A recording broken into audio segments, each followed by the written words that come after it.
Harry Potter and the Goblet of Fire, Chapter 23, The Yule Ball.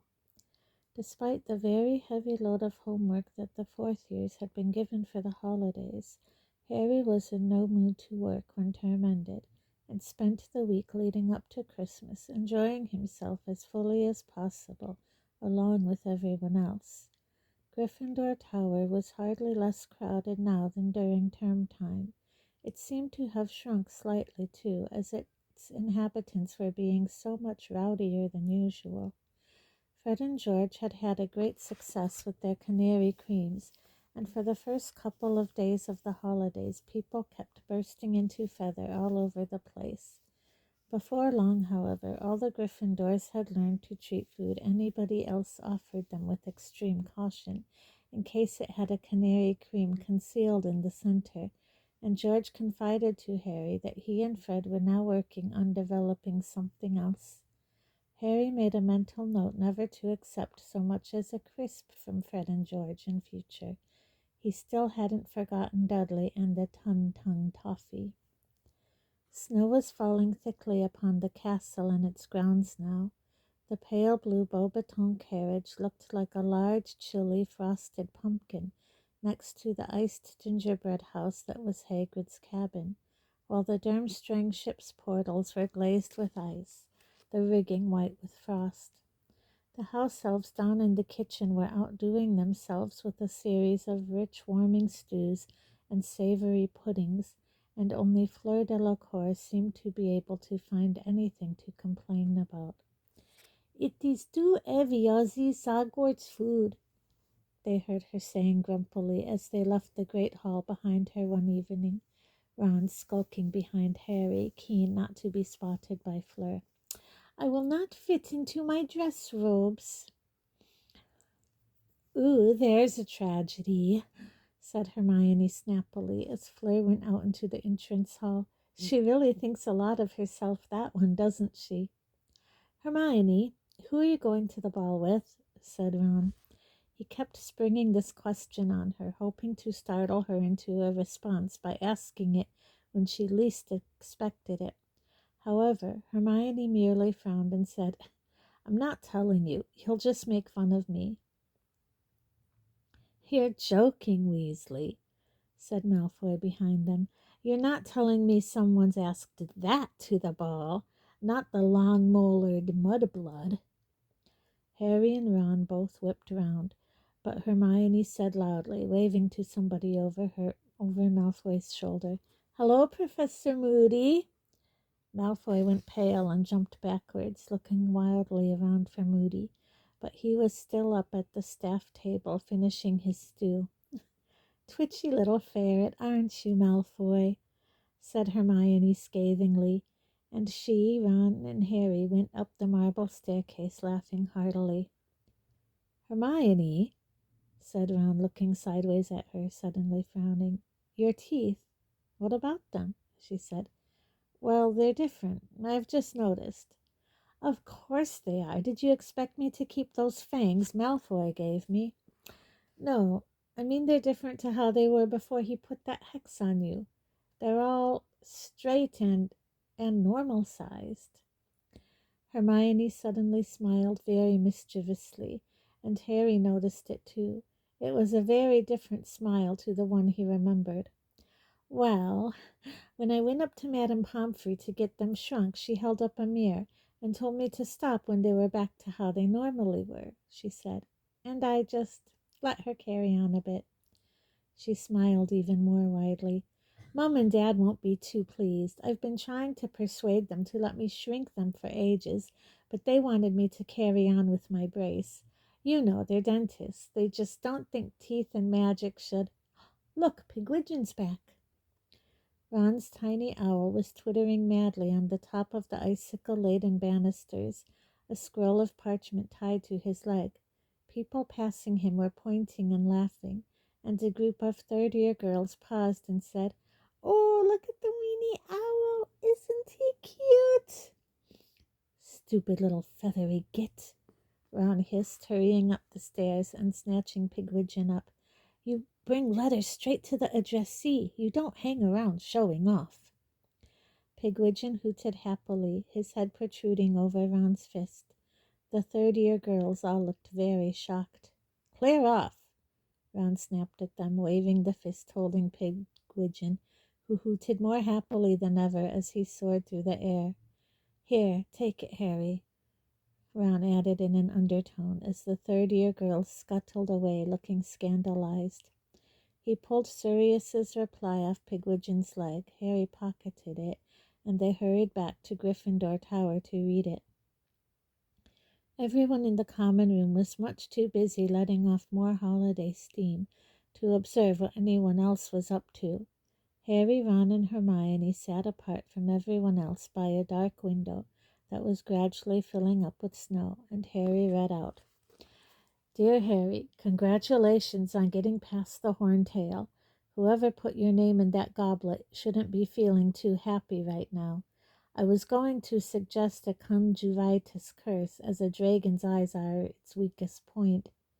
"That's what Crumb did," Hermione whispered. "But your way was better. I'm impressed.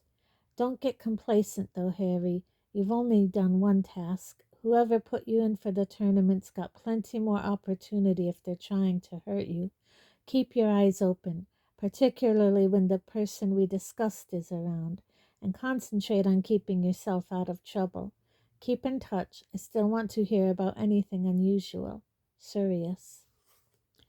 "He sounds exactly like Moody," said Harry quietly, tucking the letter away again in his robes. "Constant vigilance. You'd think I walk around with my eyes shut, banging off the walls."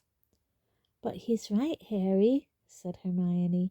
"You have still got 2 tasks to do. You really ought to have a look at that egg, and start working out what it means." "Hermione, Harry's got ages," snapped Ron.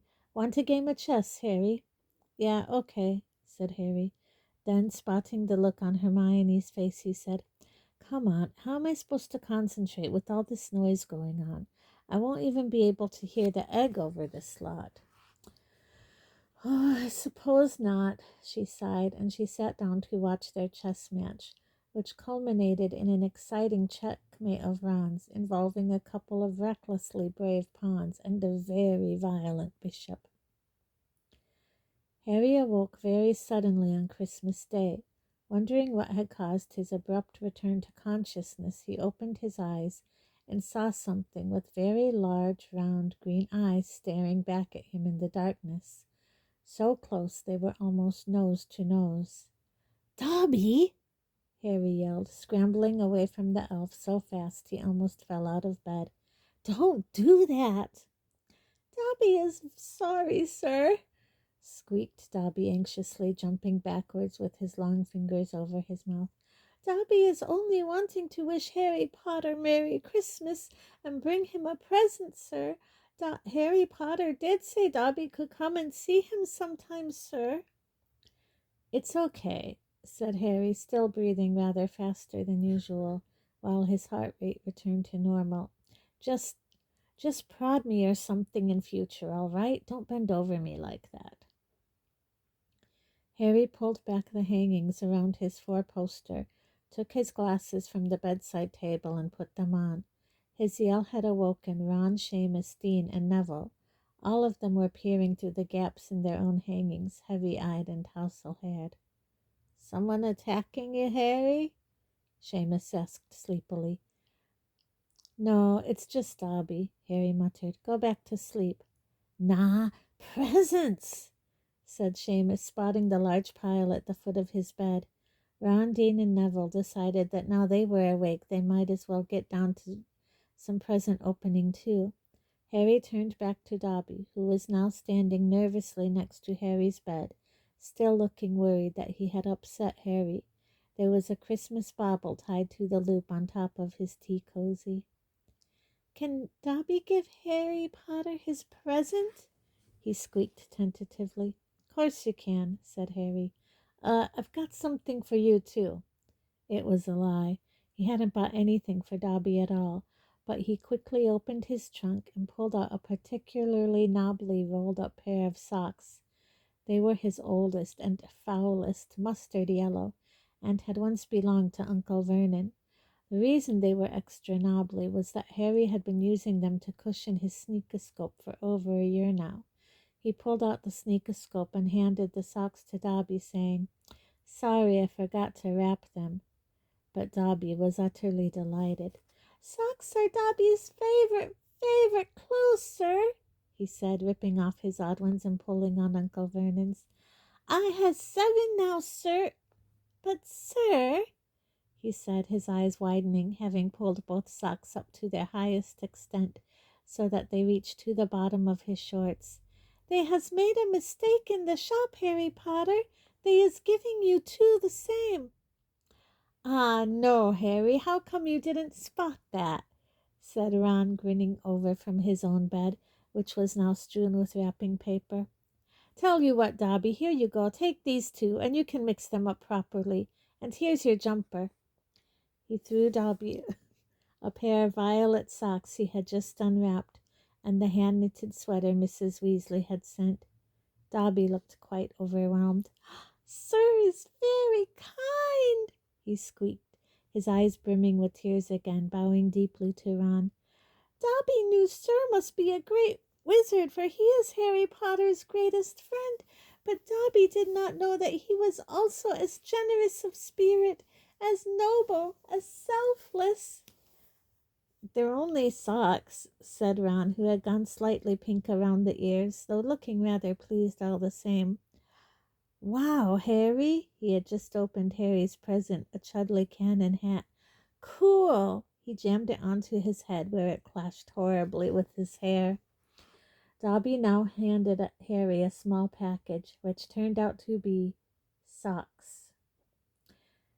"Dobby is making them himself, sir," the elf said happily. "He is buying the wool out of his wages, sir." The left sock was bright red and had a pattern of broomsticks upon it. The right sock was green with a pattern of snitches. They're really... Well, thanks, Dobby," said Harry, and he pulled them on, causing Dobby's eyes to leak with happiness again. "Dobby must go now, sir. We is already making Christmas dinner in the kitchens," said Dobby, and he hurried out of the dormitory, waving goodbye to Ron and the others as he passed. Harry's other presents were much more satisfactory than Dobby's odd socks, with the obvious exception of the Dursleys, which consisted of a single tissue, an all-time low. Harry supposed they, too, were remembering the Tongue Toffee.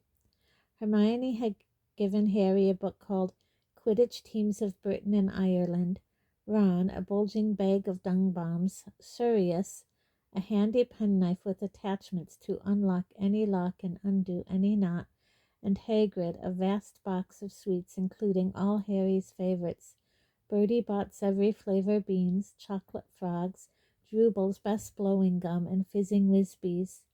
There was also, of course, Mrs. Weasley's usual package, including a new jumper, green, with a picture of a dragon on it. Harry supposed Charlie had told her all about the horntail, and a large quantity of homemade mince pies. Harry and Ron met up with Hermione in the common room, and they went down to breakfast together. They spent most of the morning in Gryffindor Tower, where everyone was enjoying their presents, then returned to the Great Hall for a magnificent lunch, which included at least 100 turkeys and Christmas puddings and large piles of Cribbage's wizarding crackers. They went out into the grounds in the afternoon. The snow was untouched except for the deep channels made by the Durmstrang and Beauxbaton students on their way up to the castle. Hermione chose to watch Harry and the Weasleys snowball fight rather than join in, and at 5 o'clock said she was going back upstairs to get ready for the ball. "What, you need 3 hours?" said Ron, looking at her incredulously and paying for his lapse in concentration when a large snowball, thrown by George, hit him hard on the side of the head. "Who are you going with?" he yelled after Hermione, but she just waved and disappeared up the stone steps into the castle. There was no Christmas tea today, as the ball included a feast, so at 7 o'clock, when it became hard to aim properly, The others abandoned their snowball fight and trooped back into the common room. The fat lady was sitting in her frame with her friend Violet from downstairs, both of them extremely tipsy, empty boxes of chocolate liqueurs littering the bottom of her picture. "Larry Fights, that's the one," she giggled when they gave her the password, and she swung forwards to let them inside. Harry, Ron, Seamus, Dean, and Neville changed into their dress robes up in the dormitory, all of them looking very self-conscious, but none as much as Ron, who surveyed himself in the long mirror in the corner with an appalled face. There was just no getting around the fact that his robes looked more like a dress than anything else. In a desperate attempt to make them look more manly, he used a severing charm on the ruff and cuffs. It worked fairly well. At least he was now lace-free, although he hadn't done a very neat job, and the edges still looked depressingly frayed as they set off downstairs. "I still can't work out how you two got the best-looking girls in the year," muttered Dean. "Animal magnetism," said Ron gloomily, pulling stray threads out of his cuffs. The common room looked strange, full of people wearing different colors instead of the usual mass of black. Parvati was waiting for Harry at the foot of the stairs. She looked very pretty indeed, in robes of shocking pink, with her long dark plait braided with gold and gold bracelets glimmering at her wrists. Harry was relieved to see that she wasn't giggling. "You, look nice," he said awkwardly. "Thanks," she said. "Padma's going to meet you in the entrance hall," she added to Ron. "Right," said Ron, looking around. "Where's Hermione?" Parvati shrugged. "Shall we go down then, Harry?" "Okay," said Harry, wishing he could just stay in the common room. Fred winked at Harry as he passed them on the way out of the portrait hole. The entrance hall was packed with students, too, all milling around waiting for 8 o'clock, when the doors to the great hall would be thrown open. Those people who were meeting partners from different houses were edging through the crowd, trying to find each other. Parvati found her sister Padma and led her over to Harry and Ron. "Hi," said Padma, who was looking just as pretty as Parvati in robes of bright turquoise. She didn't look too enthusiastic about having Ron as a partner, though. Her dark eyes lingered on the frayed neck and sleeves of his dress robes as she looked him up and down. "Hi," said Ron, not looking at her, but staring around at the crowd. "Oh, no." He bent his knees slightly to hide behind Harry because Fleur Delacour was passing, looking stunning in robes of silver-gray satin, and accompanied by the Ravenclaw Quidditch captain, Roger Davies. When they had disappeared, Ron stood straight again and stared over the heads of the crowd. "Where is Hermione?" he said again. A group of Slytherins came up the steps from their dungeon common room. Malfoy was in front. He was wearing dress robes of black velvet with the high collar, which in Harry's opinion made him look like a vicar.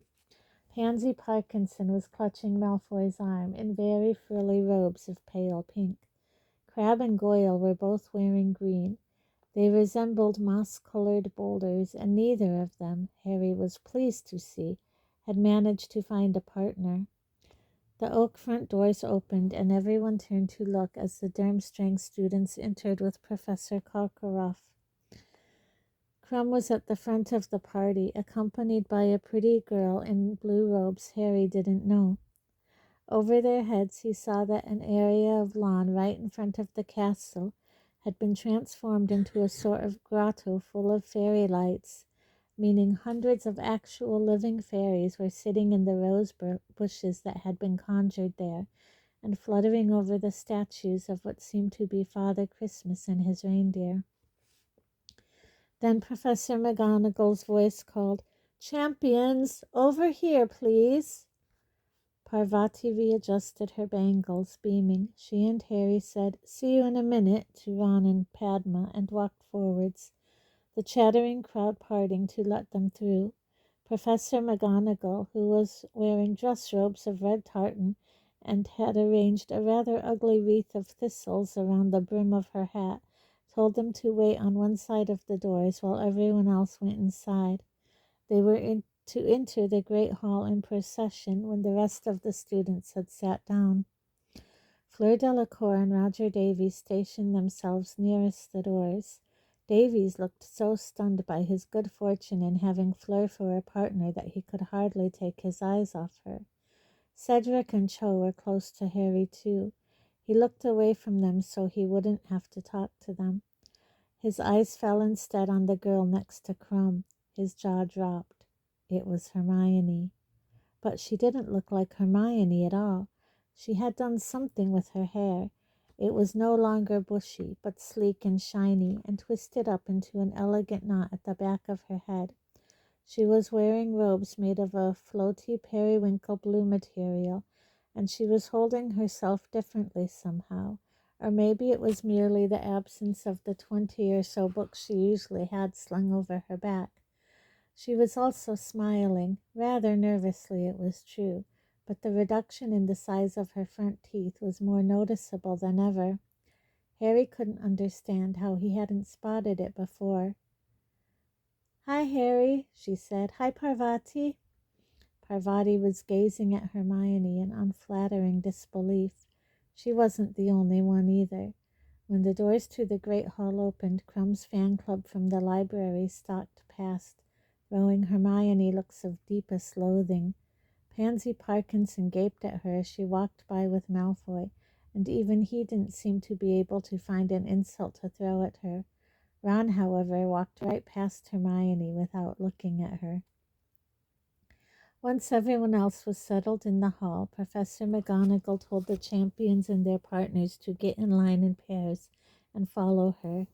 They did so, and everyone in the great hall applauded as they entered, and started walking up towards a large round table at the top of the hall where the judges were sitting. The walls of the hall had all been covered in sparkling silver frost, with hundreds of garlands of mistletoe and ivy crossing the starry black ceiling. The house tables had vanished. Instead, there were about 100 smaller lantern-lit ones, each seating about a dozen people. Harry concentrated on not tripping over his feet. Parvati seemed to be enjoying herself. She was beaming around at everybody, steering Harry so forcefully that he felt as though he was a show dog she was putting through its paces. He caught sight of Ron and Padma as he neared the top table. Ron was watching Hermione pass with narrowed eyes. Padma was looking sulky. Dumbledore smiled happily as the champions approached the top table, but Karkaroff wore an expression remarkably like Ron's as he watched Crumb and Hermione draw nearer. Ludo Bagman, tonight in robes of bright purple with large yellow stars, was clapping as enthusiastically as any of the students, and Madame Maxime, who had changed her usual uniform of black satin for a flowing gown of lavender silk, was applauding them politely. But Mr. Crouch, Harry suddenly realized, was not there. The fifth seat at the table was occupied by Percy Weasley. When the champions and their partners reached the table, Percy drew out the empty chair beside him, staring pointedly at Harry. Harry took the hint and sat down next to Percy, who was wearing brand new navy blue dress robes and an expression of great smugness. "I've been promoted," Percy said, before Harry could even ask, and from his tone he might have been announcing his election as supreme ruler of the universe. "I'm now Mr. Crouch's personal assistant, and I'm here representing him." "Why didn't he come?" Harry asked. He wasn't looking forward to being lectured on cauldron bottoms all through dinner. "I'm afraid to say Mr. Crouch isn't well, not well at all. Hasn't been right since the World Cup. Hardly surprising. Overwork. He's not as young as he was, though still quite brilliant, of course. The mind remains as great as it ever was. But the World Cup was a fiasco for the whole ministry, and then Mr. Crouch suffered a huge personal shock with the misbehavior of that house elf of his, Blinky, or whatever she was called. Naturally, he dismissed her immediately afterwards, but, well, as I say, he's getting on. He needs looking after, and I think he's found a definite drop in his home comfort since she left. And then we had the tournament to arrange and the aftermath of the cup to deal with, that revolting Skeeter woman buzzing around. No, poor man, he's having a well-earned quiet Christmas. I'm just glad he knew he had someone he could rely upon to take his place. Harry wanted very much to ask whether Mr. Crouch had stopped calling Percy Weatherby yet, but resisted the temptation. There was no food as yet on the glittering golden plates, but small menus lying in front of each of them. Harry picked his up uncertainly and looked around. There were no waiters. Dumbledore, however, looked carefully down his own menu, then said very clearly to his plate, "Pork chops," and pork chops appeared. Getting the idea, the rest of the table placed their orders with their plates too. Harry glanced up at Hermione to see how she felt about this new and more complicated method of dining. Surely it meant plenty of extra work for the house elves? But for once, Hermione didn't seem to be thinking about SPEW. She was deep in talk with Victor Crumb and hardly seemed to notice what she was eating. It now occurred to Harry that he had never actually heard Crumb speak before, but he was certainly talking now, and very enthusiastically at that. "Well, we have a castle also, not as big as this, nor as comfortable, I am thinking," he was telling Hermione. "We just have 4 floors, and the fires are lit only for magical purposes, but we have grounds larger than these, though in winter we have very little daylight, so we are not enjoying them. But in summer we are flying every day over the lakes and the mountains." Now, Victor," said Karkaroff with a laugh that didn't reach his cold eyes, "don't go giving away anything else now, or your charming friend will know exactly where to find us." Dumbledore smiled, his eyes twinkling. "Igor, all this secrecy. One would almost think you didn't want visitors." "Well, Dumbledore," said Karkaroff, displaying his yellowing teeth to their fullest extent, "we are all protective of our private domains, are we not? Do we not jealously guard the halls of learning that have been entrusted to us? Are we not right to be proud that we alone know our school's secrets and right to protect them?" "Oh, I would never dream of assuming I know all Hogwarts secrets, Igor," said Dumbledore amicably. "Only this morning, for instance, I took a wrong turning on the way to the bathroom and found myself in a beautifully proportioned room I have never seen before, containing a really rather magnificent collection of chamber pots. When I went back to investigate more closely, I discovered that the room had vanished, but I must keep an eye out for it. Possibly it is only accessible at 5:30 in the morning, or it may only appear at the quarter moon, or when the seeker has an exceptionally full bladder." Harry snorted into his plate of goulash. Percy frowned, but Harry could have sworn Dumbledore had given him a very small wink. Meanwhile, Fleur Delacour was criticizing the Hogwarts decorations to Roger Davies. "This is nothing," she said dismissively, looking around at the sparkling walls of the great hall.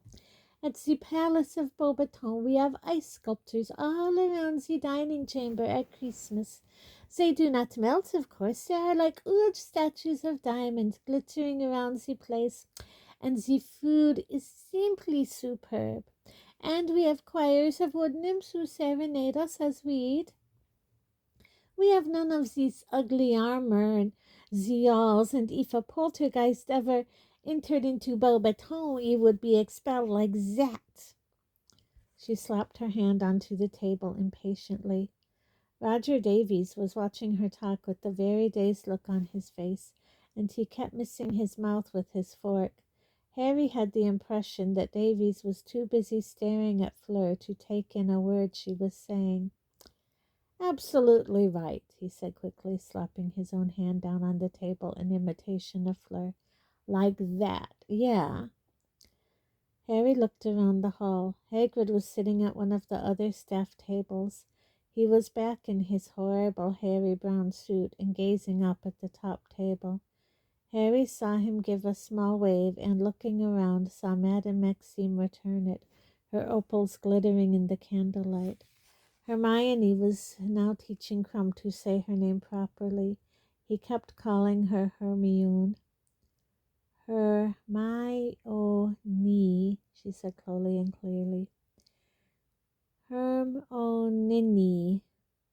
Close enough, she said, catching Harry's eye and grinning. When all the food had been consumed, Dumbledore stood up and asked the students to do the same. Then, at a wave of his wand, the table zoomed back along the walls, leaving the floor clear, and then he conjured a raised platform into existence along the right-hand wall. A set of drums, several guitars, a lute, a cello, and some bagpipes were set upon it. The weird sisters now trooped up onto the stage to wildly enthusiastic applause. They were all extremely hairy and dressed in black robes that had been artfully ripped and torn. They picked up their instruments, and Harry, who had been so interested in watching them that he had almost forgotten what was coming, suddenly realized that the lanterns and all the other tables had gone out, and that the other champions and their partners were standing up. "Come on," Parvati hissed. "We're supposed to dance." Harry tripped over his dress robes as he stood up. The weird sisters struck up a slow, mournful tune. Harry walked onto the brightly lit dance floor, carefully avoiding catching anyone's eye. He could see Seamus and Dean waving at him and sniggering. And next moment Parvati had seized his hands, placed one around her waist, and was holding the other tightly in hers. It wasn't as bad as it could have been, Harry thought, revolving slowly on the spot Parvati was steering. He kept his eyes fixed over the heads of the watching people, and very soon many of them, too, had come onto the dance floor, so that the champions were no longer the center of attention. Neville and Ginny were dancing nearby. He could see Ginny wincing frequently as Neville trod on her feet, and Dumbledore was waltzing with Madame Maxime. He was so dwarfed by her that the top of his pointed hat barely tickled her chin. However, she moved very gracefully for a woman so large. Mad-Eye Moody was doing an extremely ungainly two-step with Professor Sinistra, who was nervously avoiding his wooden leg. "Nice socks, Potter," Moody growled as he passed, his magical eyes staring through Harry's robes. "Oh, yeah, Dobby the house elf knitted them for me," said Harry, grinning. "He is so creepy," Parvati whispered as Moody clunked away. "I don't think that I should be allowed." Harry heard the final quavering note from the bagpipe with relief. The weird sisters stopped playing. Applause filled the hall once more, and Harry let go of Parvati at once. "Let's sit down, shall we?" "Oh, but this is a really good one," Parvati said, as the weird sisters struck up a new song, which was much faster.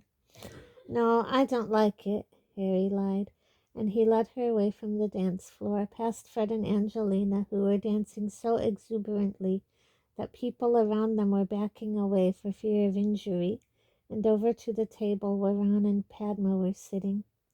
"How's it going?" Harry asked Ron, sitting down and opening a bottle of butterbeer. Ron didn't answer. He was glaring at Hermione and Crumb, who were dancing nearby. Padma was sitting with her arms and legs crossed, one foot jiggling in time to the music. Every now and then she threw a disgruntled look at Ron, who was completely ignoring her. Parvati sat down on Harry's other side, crossed her arms and legs too, and within minutes was asked to dance by a boy from Beauxbaton. "You don't mind, do you, Harry?" Parvati said. "What?" said Harry, who was now watching Cho and Cedric. "Oh, never mind," snapped Parvati, and she went off with the boy from Beauxbaton. When the song ended, she did not return. Hermione came over and sat down in Parvati's empty chair. She was a bit pink in the face from dancing.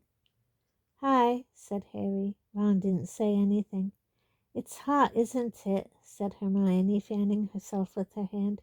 "Victor's just gone to get some drinks." Ron gave her a withering look.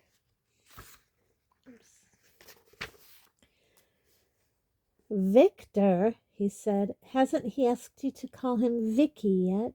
Hermione looked at him in surprise. What's up with you? She said. If you don't know, said Ron scathingly, I'm not going to tell you. Hermione stared at him, then at Harry, who shrugged. Ron, what? He's from Durmstrang, spat Ron. He's competing against Harry, against Hogwarts. You're... Ron was obviously casting around for words strong enough to describe Hermione's crime. Fraternizing with the enemy, that's what you're doing. Hermione's mouth fell open. Don't be so stupid, she said after a moment. The enemy? Honestly, who was the one who was all excited when they saw him arrive? Who was the one who wanted his autograph? Who's got a model of him up in their dormitory? Ron chose to ignore this. I suppose he asked you to come with him while you were both in the library? Yes, he did, said Hermione, the pink patches on her cheeks glowing more brightly. So what? What happened? Trying to get him to join Spew, were you? No, I wasn't. If you really want to know, he said he'd been coming up to the library every day to try and talk to me, but he hadn't been able to pluck up the courage. Hermione said this very quickly and blushed so deeply that she was the same color as Parvati's robes. Yeah, well, that's his story, said Ron nastily. And what's that supposed to mean? Obvious, isn't it? He's Karkaroff's student, isn't he? He knows who you hang around with. He's just trying to get closer to Harry, get inside information on him, or get near enough to jinx him. Hermione looked as though Ron had slapped her. When she spoke, her voice quivered. For your information, he hasn't asked me one single thing about Harry. Not one. Ron changed tack at the speed of light. Then he's hoping you'll help him find out what his egg means. I suppose you've been putting your heads together during those cozy little library sessions. I'd never help him work out that egg, said Hermione, looking outraged. Never! How could you say something like that? I want Harry to win the tournament. Harry knows that, don't you, Harry? You've got a funny way of showing it, sneered Ron. This whole tournament's supposed to be about getting to know foreign wizards and making friends with them, said Hermione shrilly. No, it isn't, shouted Ron. It's about winning. People were starting to stare at them. Ron, said Harry quietly, I haven't got a problem with Hermione coming with Krum. But Ron ignored Harry too. Why don't you go and find Vicky? He'll be wondering where you are, said Ron. Don't call him Vicky. Hermione jumped to her feet and stormed off across the dance floor, disappearing into the crowd. Ron watched her go with a mixture of anger and satisfaction on his face. Are you going to ask me to dance at all? Padma asked him. No, said Ron, still glaring after Hermione. Fine, snapped Padma, and she got up and went to join Parvati and the Beauxbatons boy, who conjured up one of his friends to join them so fast that Harry could have sworn he had zoomed him there by his summoning charm. There is Hermione, said a voice. Krum had just arrived at their table, clutching 2 butterbeers. No idea, said Ron mulishly, looking up at him. Lost her, have you? Krum was looking surly again. Well, if you see her, tell her I have drinks, he said, and he slouched off. Made friends with Victor Krum, have you, Ron? Percy had bustled over, rubbing his hands together and looking extremely pompous. Excellent. That's the whole point, you know. International magical cooperation. To Harry's annoyance, Percy promptly took Padma's vacated seat. The top table was now empty. Professor Dumbledore was dancing with Professor Sprout, Ludo Bagman with Professor McGonagall. Madame Maxime and Hagrid were cutting a wide path around the dance floor as they waltzed through the students, and Karkaroff was nowhere to be seen. When the next song ended, everybody applauded once more, and Harry saw Ludo Bagman kiss Professor McGonagall's hand and make his way back through the crowds, at which point Fred and George accosted him. "What do they think they're doing, annoying senior ministry members?" Percy hissed, watching Fred and George suspiciously. "No respect." Ludo Bagman shook off Fred and George fairly quickly, however, and, spotting Harry, waved and came over to their table. "I hope my brothers weren't bothering you, Mr. Bagman," said Percy at once. "What? Oh, not at all, not at all," said Bagman. "No, they were just telling me a bit more about those fake wands of theirs, wondering if I could advise them on the marketing. I've promised to put them in touch with a couple of contacts of mine at Zonko's joke shop." Percy didn't look happy about this at all, and Harry was prepared to bet he would be rushing to tell Mrs. Weasley about it the moment he got home. Apparently, Fred and George's plans had grown even more ambitious lately, if they were hoping to sell to the public. Bagman opened his mouth to ask Harry something, but Percy diverted him. "How do you feel the tournament's going, Mr. Bagman? Our department's quite satisfied. The hitch with the goblet of fire," he glanced at Harry, "was a little unfortunate, of course, but it seems to have gone very smoothly since, don't you think?" "Oh, yes," said Bagman cheerfully. "It's all been enormous fun. How's old Barty doing? Shame he couldn't come." "Oh, I'm sure Mr. Crouch will be up and around in no time," said Percy importantly. "But in the meantime, I'm more than willing to take up the slack. Of course, it's not all attending balls." He laughed airily. "Oh, no, I've had to deal with all sorts of things that have cropped up in his absence. You heard Ali Bashir was caught smuggling a consignment of flying carpets into the country. And then we've been trying to persuade the Transylvanians to sign the international ban on dueling. I've got a meeting with their head of magical cooperation in the new year." "Let's go for a walk," Ron muttered to Harry. "Get away from Percy." Pretending they wanted more drinks, Harry and Ron left the table, edged around the dance floor, and slipped out into the entrance hall. The front door stood open, and the fluttering fairy lights in the rose garden winked and twinkled as they went down the front steps, where they found themselves surrounded by bushes, winding ornamental paths, and large stone statues. Harry could hear splashing water, which sounded like a fountain. Here and there people were sitting on carved benches. He and Ron set off along one of the winding paths through the rose bushes, but they had only gone a short way when they heard an unpleasantly familiar voice. "Don't see what there is to fuss about, Igor." "Severus, you cannot pretend this isn't happening." Karkaroff's voice sounded anxious and hushed, as though keen not to be overheard. "It's been getting clearer and clearer for months. I am becoming seriously concerned. I can't deny it." "Then flee," said Snape's voice curtly. "Flee. I will make your excuses. I, however, am remaining at Hogwarts." Snape and Karkaroff came around the corner. Snape had his wand out and was blasting rose bushes apart, his expression most ill-natured. Squeals issued from many of the bushes, and dark shapes emerged from them. 10 points from Hufflepuff Fawcett," Snape snarled as a girl ran past him. "And 10 points from Ravenclaw too, Stebbins," as a boy went rushing after her. "And what are you two doing?" he added, catching sight of Harry and Ron on the path ahead. Karkaroff, Harry saw, looked slightly discomposed to see them standing there. His hand went nervously to his goatee, and he began winding it around his finger again. "We're walking," Ron told Snape shortly. "Not against the law, is it?"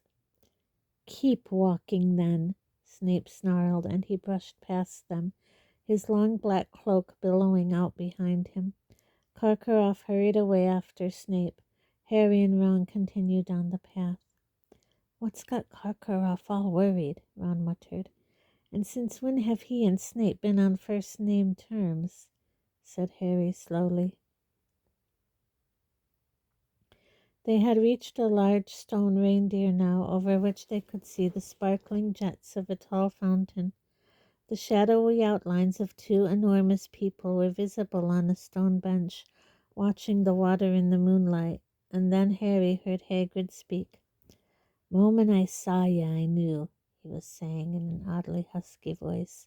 Harry and Ron froze. This didn't sound like the sort of scene they ought to walk in on somehow.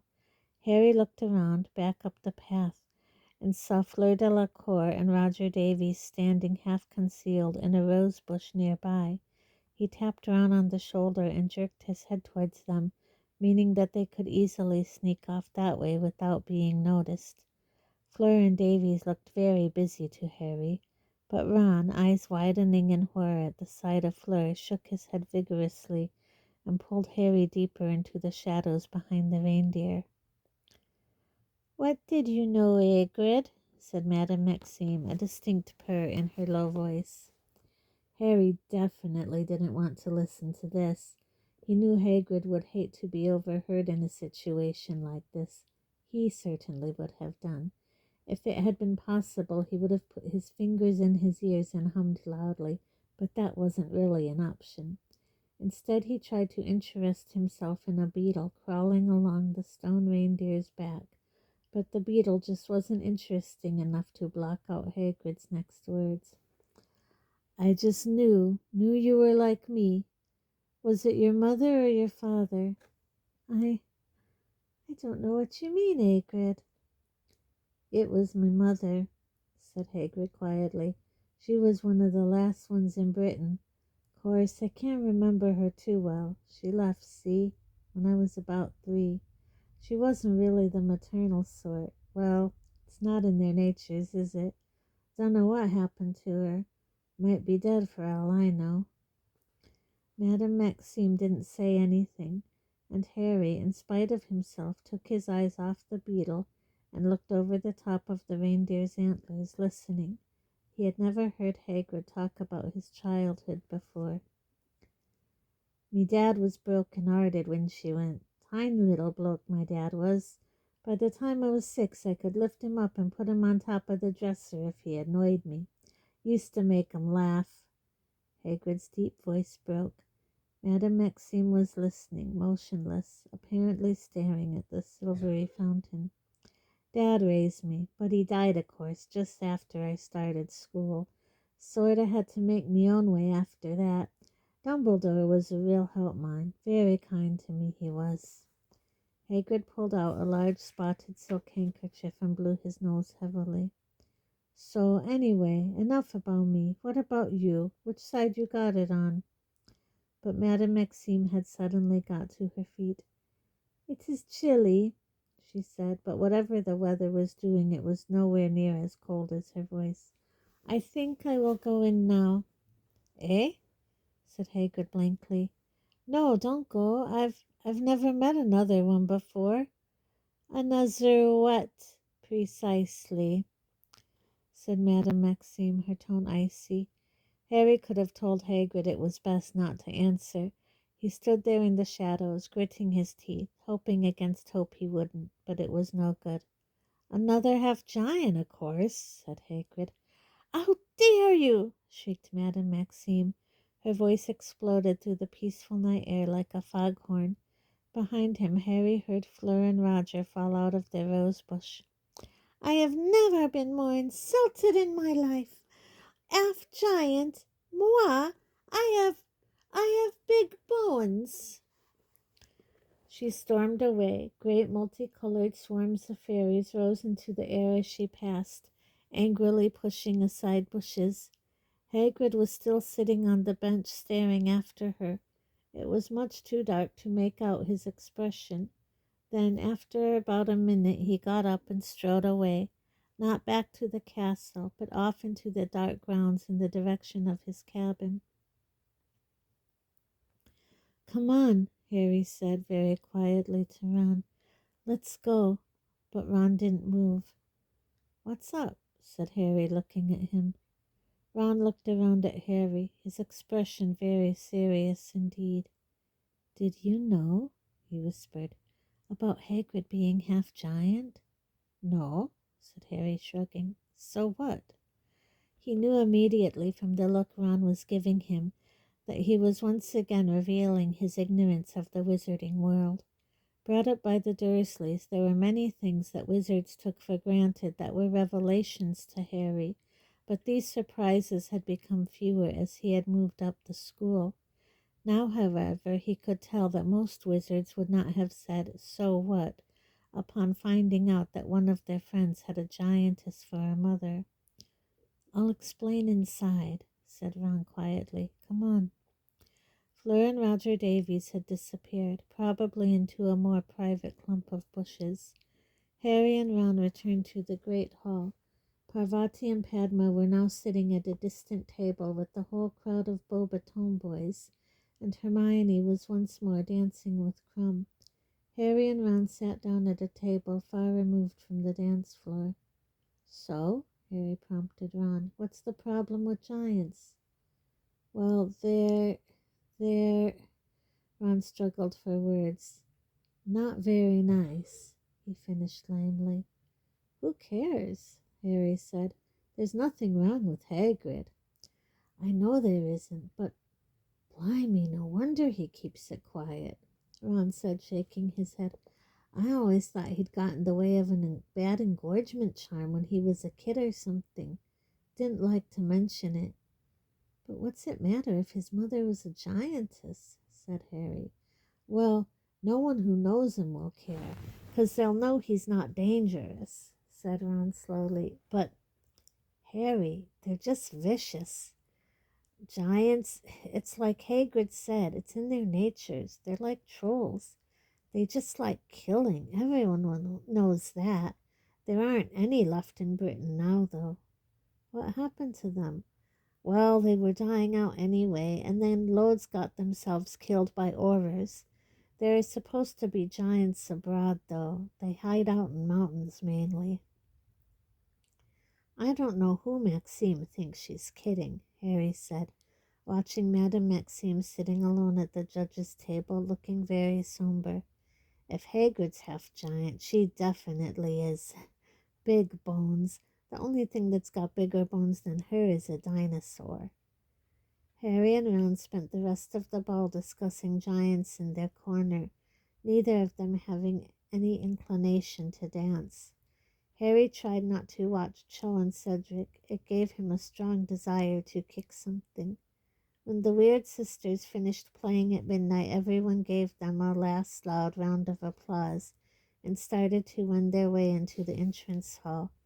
Many people were expressing the wish that the ball could have gone on longer, but Harry was perfectly happy to be going to bed. As far as he was concerned, the evening hadn't been much fun.